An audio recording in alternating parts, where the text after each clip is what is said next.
Why Thailand needs more than 1 million Cambodian workers?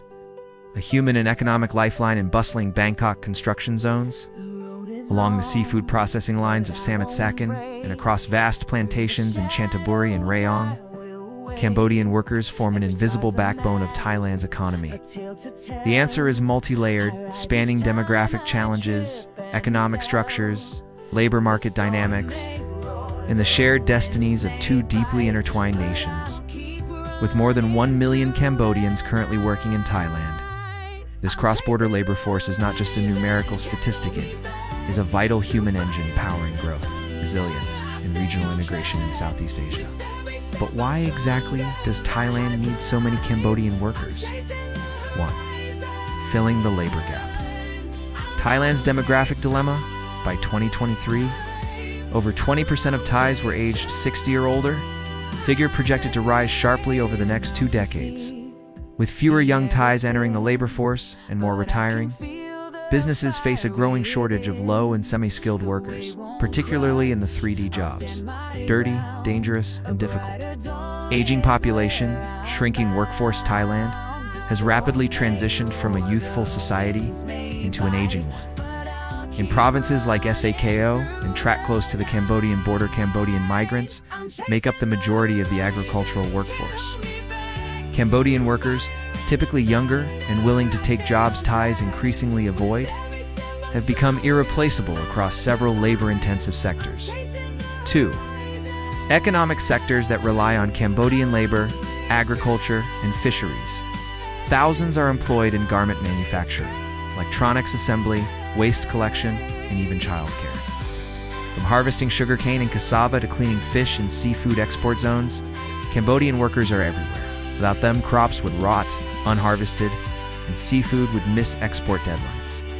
Over 50% of construction workers in certain provinces are Cambodian. Working on projects ranging from government infrastructure to private condominiums, their skills, reliability, and willingness to work long hours make them essential to Thailand's growth engine. The demand is especially acute during harvest seasons, when seasonal migration spikes. Construction and infrastructure. Thailand's urban expansion has been fueled by migrant labor. Cambodian workers in Thailand send home hundreds of millions of dollars annually. Bilingual communication and Buddhist social values often ease tensions and allow for smoother workplace collaboration compared to workers from more distant countries. These remittances support families, fund education, build homes, and reduce poverty across provinces like Kampong Cham, Battambang, and Praven. Manufacturing and services. In factories, restaurants, and domestic settings, Cambodian workers quietly power everyday life. This allows for daily and seasonal migration, where workers return to Cambodia during planting seasons or Khmer New Year. 3. Economic efficiency. Cambodia's labor supply meets Thailand's industrial needs. Lower cost, higher productivity. These frameworks ensure safer, more regulated migration and give workers access to basic protections. For many Thai employers, Cambodian workers offer an economically sound solution. Lower wages, but high productivity, especially in border provinces where proximity reduces transport costs. More importantly, these workers ease inflationary pressure. By keeping production costs low, especially in export-sensitive sectors, Cambodian labor helps Thailand remain competitive on the global stage. 4.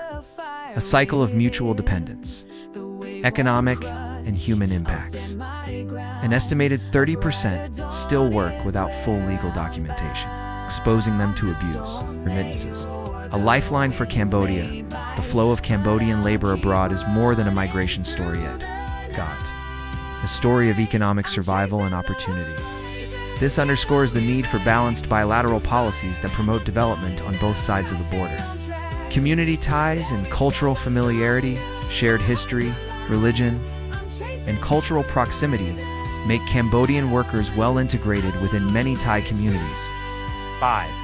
Border proximity and structural migration patterns. Geography makes migration inevitable. The Thai-Cambodian border stretches over 800 kilometers with several major crossings like Poipatoran Upradon and Smach Chong, Khom.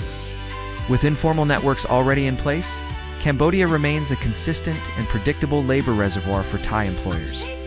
6. Legal pathways and regional frameworks. ASEAN Labor Mobility Framework. As part of ASEAN integration, Thailand has formalized labor import channels with Cambodia, facilitating the legal movement of workers through Moose and Smart Visa programs. But at the core are human stories: a mother working overtime in Samut Sakhon to send her son to university in Phnom Penh, a father harvesting fruit in Chanthaburi to rebuild his flooded home in Svay Ring. Thailand's continued reliance on Cambodian workers thus becomes more structured, protected, and sustainable over time. 7. Challenges and human rights considerations. The shadow side. Informal labor and exploitation. Despite legal improvements, many Cambodian workers continue to face exploitative conditions, from passport confiscation to wage theft and unsafe living quarters. Organizations like the Sao Suri Foundation play an important role in equipping families and at-risk youth with better education and opportunities, reducing vulnerability to dangerous migration routes. Impact on Cambodia's local development. While migration has benefits, it also causes brain drain and labor shortages in Cambodia, especially in construction and agriculture. 8. A shared future. Strategic partnerships and regional resilience. Thailand needs Cambodian labor. Cambodia needs development partnerships. Is cross-border labor flow, isn't just a matter of economics. It's a platform for regional development, diplomacy, and mutual progress. For Thailand, Cambodian workers sustain critical sectors and offer a stable labor pool. For Cambodia, Thailand offers employment, remittance inflows, and a pressure valve on rural poverty. By investing in skill training, fair recruitment, and cross-border cooperation, both nations can transform migration into a dignified, honoring process that uplifts workers and boosts economies. Final thought. More than numbers, these are human beings. It's easy to talk about labor in terms of numbers. 1 million workers. Billions in remittances, percent of GDP. Thailand may need Cambodian workers.